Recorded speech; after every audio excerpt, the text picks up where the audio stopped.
Hai, apa kabar kawan? Sehat-sehat selalu kan?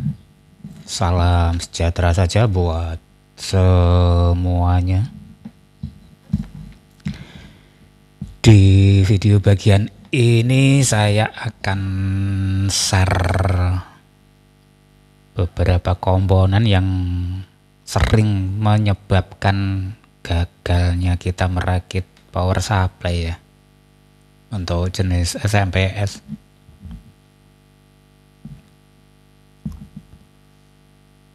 Ini yang baru saya rakit kemarin, masih saya pergunakan untuk uji coba. Ini hasilnya sudah bagus teman-teman, sudah berulang-ulang saya kasih beban. Tapi di video ini saya akan share pentingnya dioda ya. Jadi saya sudah dapatkan dioda dari bekas power supply di tempat rosokan ya.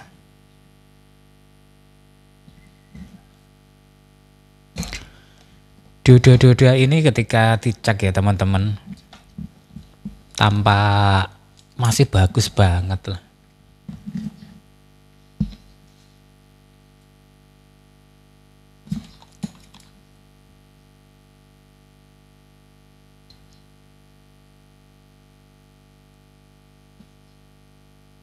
Kalau pakai manual seperti tidak ada kebocoran.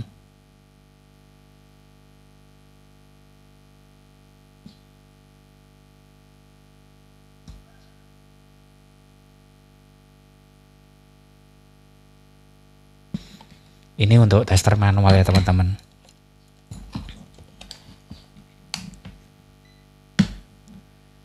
Kemudian kalau dicek pergunakan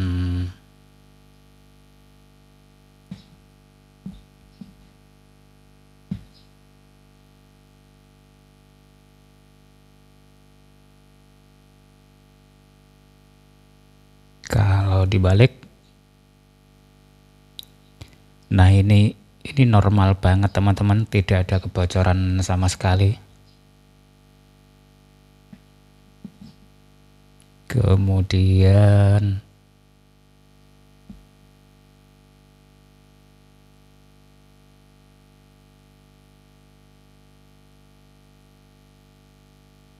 ini ada saat kebocoran tapi masih dianggap normal lah, karena tingkat kebocoran atau induksinya cuma 45 mega. Jadi ketika ada kebocoran masih di ukuran mega, ini masih bisa dipergunakan ya.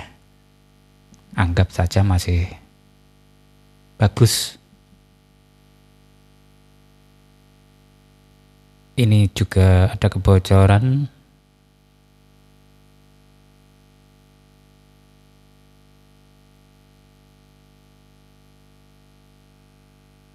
(48 mega) antara iya. Ini 3 dioda seri sama, yang ini 3 dioda seri yang lain juga sama.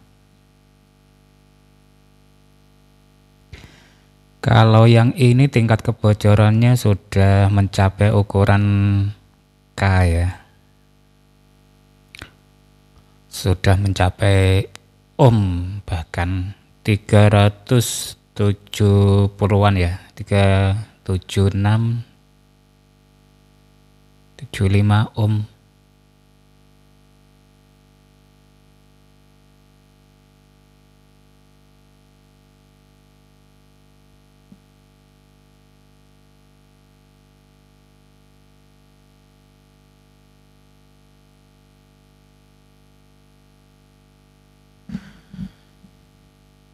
Jadi di sini nanti saya akan coba cek langsung ya. Ini 3 dioda, yang satu ini full tanpa bocor ini. Ada satu teman-teman.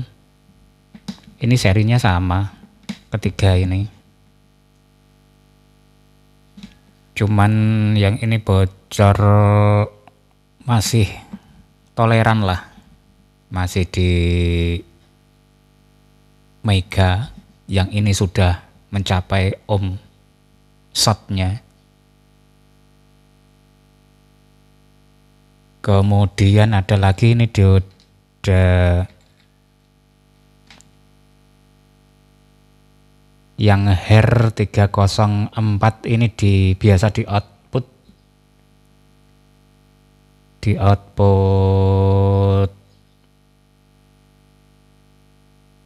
sekunder trafo TV ya.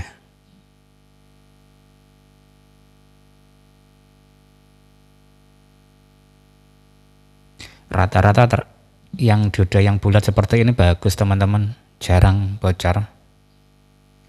Yang di sekunder TV. Kemudian ada lagi ini 3, ini dari dioda dari yang di paralel di bagian horizontal TV tabung tuh loh, bagian horizontalnya. Di kapasitor biasanya dikasih dikoppel dengan dioda jenis ini. Ini kadang juga saya pergunakan karena di situ kan tegangannya tinggi, berarti bisa.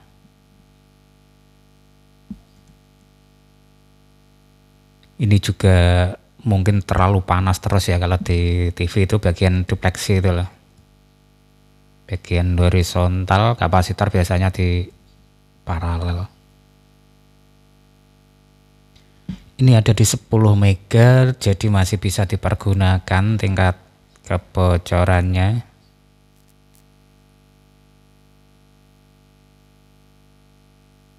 Yang lebih sering short parah dioda-dioda seperti ini ya, dioda seperti FET ini loh. Jadi saya akan coba yang antara ini tadi, yang tingkat kebocorannya mega dan ohm. Ini baru terlihat ketika kita cek menggunakan tester digit ya teman-teman. Kalau kita hanya mengandalkan tester manual, sulit teman-teman.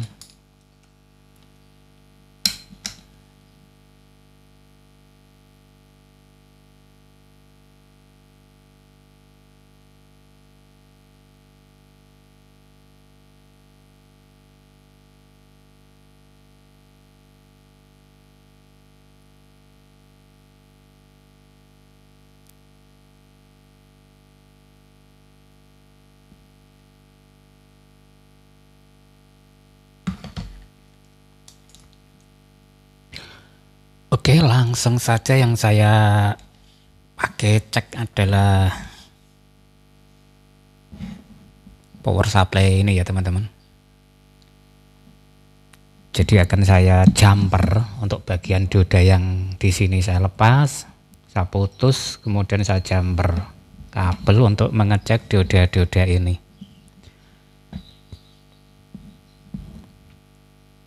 Kenapa? Sering ya teman-teman, kita sudah merakit semua ini sudah benar-benar, tapi outputnya bermasalah. Bahkan FET sering putus, keluar tegangan kecil,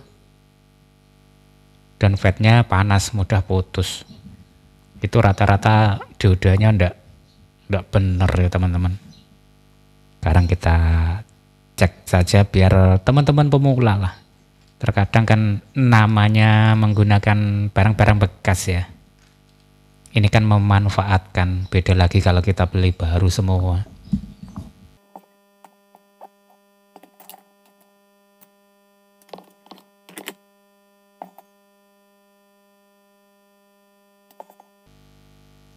Jadi di sini saya akan coba yang ini dulu ya.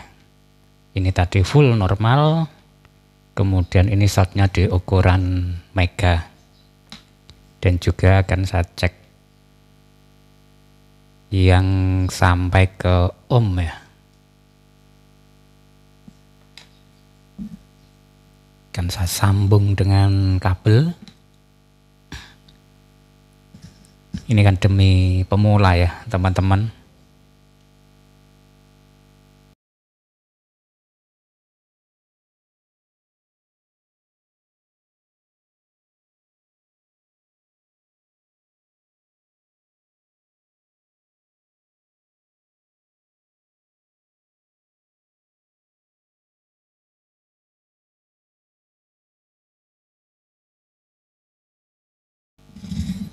Cukup dikasih kabel seperti ini. Kemudian jalur di sini diputus, diodanya diganti.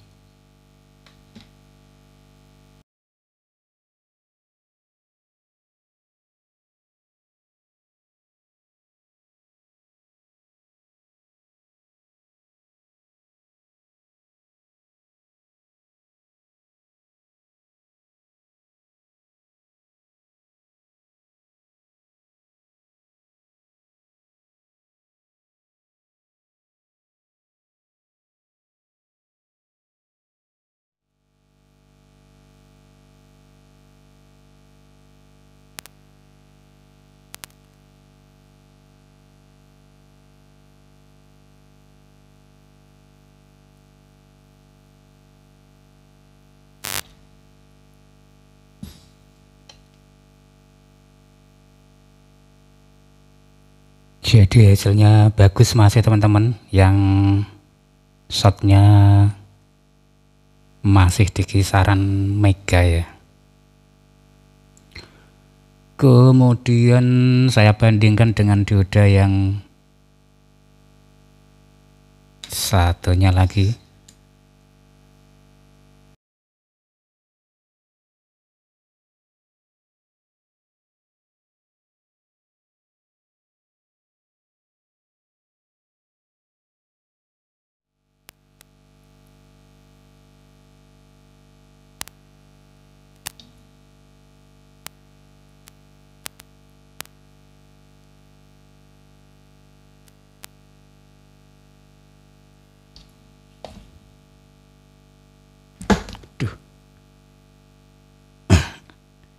Ini panas banget teman-teman.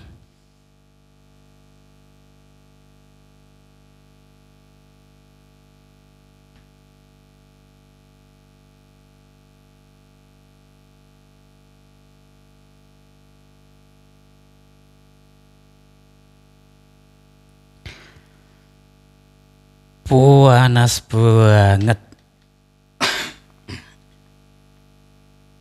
Kemudian saya coba dioda bekas yang dari horizontal ini ya. Biasa dikopel dengan horizontal TV.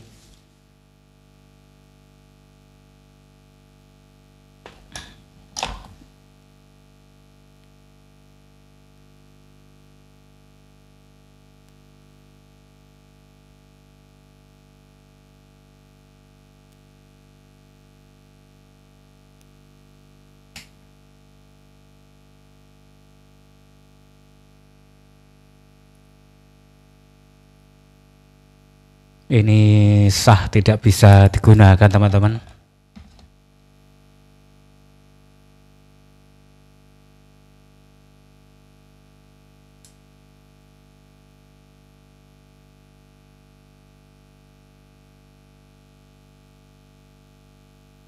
Kalau diukur pakai 10 kali 10K ya, kondisi panas terlihat induksinya.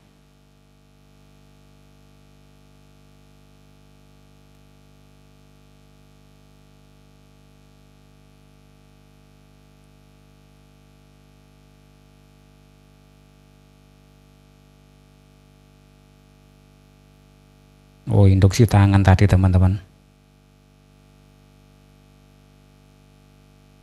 Jadi jalan satu-satunya tetap harus dicek langsung ya, karena tidak akan ketahuan kalau mengandalkan tester manual.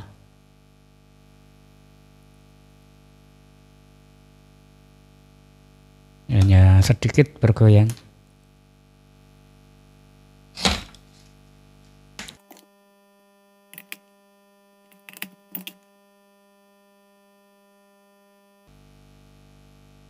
Jadi di video ini hanya menunjukkan pemilihan dioda ya teman-teman.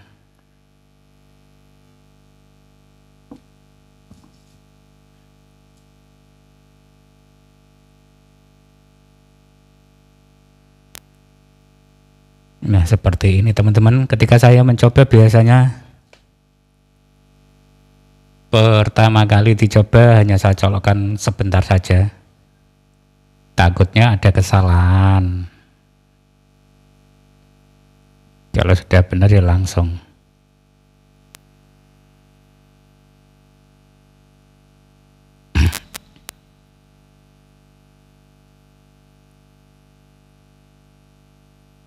Ini aman, tidak panas.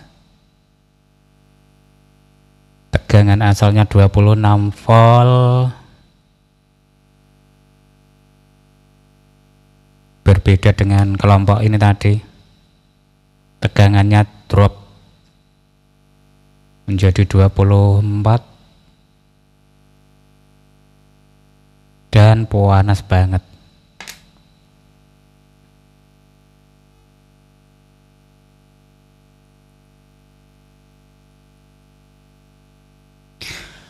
Oke, teman-teman.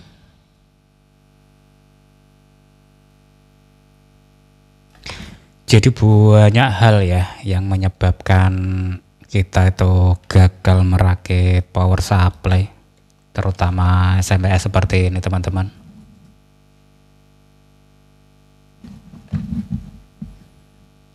Sudah saya ceritakan berulang-ulang cara merakit power supply seperti ini. Paling mudah menggunakan gacun jenis ini ya teman-teman, karena tidak perlu memikirkan tegangan fatnya. Kalau kurang besar tinggal putar trimpot ini.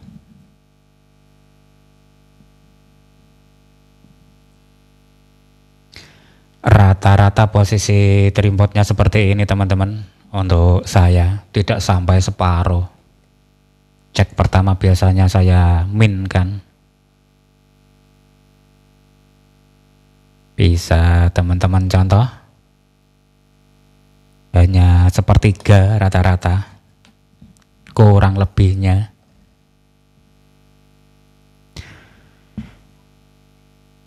Saya juga sering menggunakan panel display voltmeter seperti ini, rangkap-rangkap ya, untuk setiap output dari sekunder utama maupun ekstra sekunder. Tujuannya agar lebih cepat saja mengoreksi. Kemudian juga ada yang tanya tentang regulasi ya. Dan tanya juga skemanya. Skemanya sudah ada teman-teman. Kalau kalian mau cari di video-video yang sudah lewat kemarin, yang baru menemukan channel saya mungkin, rakitannya seperti ini kalau dirakit sendiri. Tujuannya ya untuk mengatur tegangan sesuai yang kita harapkan, dan untuk menjaga kestabilan ya, membantu menstabilkan tegangan output. Rakitan optocoupler itu seperti itu, karena ada yang bertanya. Begitu teman-teman. Jenis gacun yang paling murah ini kan belum disertai rakitan optocoupler. Kalau yang model-model sekarang, saya sarankan untuk pemula ya, yang seperti ini. Ini sudah putus tapi hanya sekedar contoh saja. Ini sudah dilengkapi trafo untuk tegangan IC-nya, tegangan FET, juga sudah dilengkapi optocoupler. Jadi untuk pemula ndak repot-repot. Kalau yang jenis ini dilengkapi trafo tapi belum dilengkapi optocoupler, begitu ya teman-teman. Jadi harus merakit sendiri. Kalau teman-teman sudah bisa merakit ini tanpa optocoupler ya normal, sudah dicoba beberapa jam. Cuma kendalanya kalau dikasih tidak ada rakitan optocoupler ini cenderung drop ya. Caranya kalian kasih beban saja, R ditambah gitu. Itu bisa meminimalisir drop.